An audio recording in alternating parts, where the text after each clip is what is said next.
The monk and the emperor's son. Long ago, in a prosperous kingdom, there was an emperor named Virendra, whose only son, Prince Aryan, was the light of his life. Aryan was intelligent, kind, and full of life. The people adored him, and the emperor had great dreams of seeing his son rule the kingdom one day. One summer, Aryan went on a hunting trip with his closest guards. They ventured deep into the forest, where they were suddenly ambushed by a group of bandits. A fierce battle ensued, but Aryan was outnumbered. His guards fell one by one, and though he fought bravely, he was struck unconscious and taken captive. When Aryan awoke, he found himself bound inside a dark hut. The bandits demanded a ransom, sending a messenger to the emperor.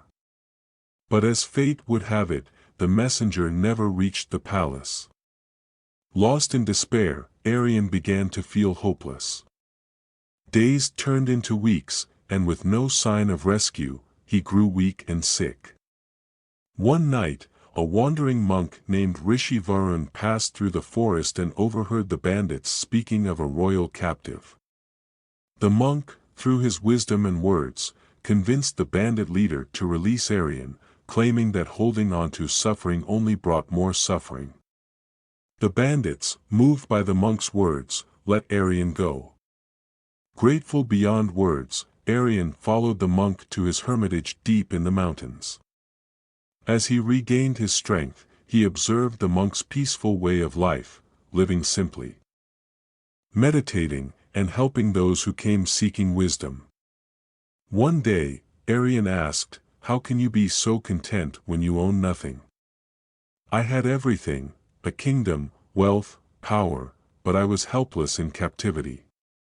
The monk smiled and said, "You believe you lost everything, but in truth, you only lost your attachments.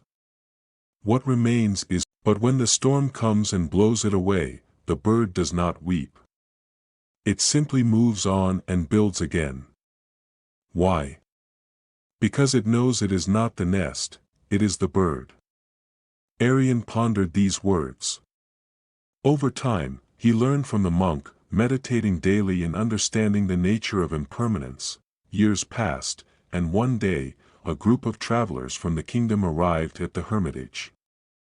They recognized Aryan and fell at his feet, weeping with joy. They told him that his father, the emperor, had spent years searching for him and had fallen gravely ill. The kingdom needed him. Aryan stood silent for a long time. He then turned to the monk and said, "Master, should I return?" The monk smiled. "Detach from the question, and the answer will come." In that moment, Aryan realized the truth.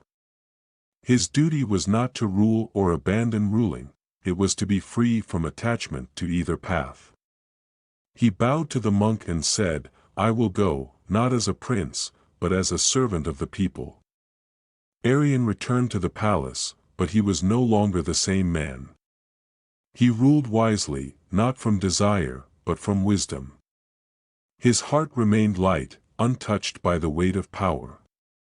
And when his time as king was done, he walked away without regret, disappearing into the mountains, where the monk had once led him to freedom, for true freedom is not in what we own or where we go, it is in letting go.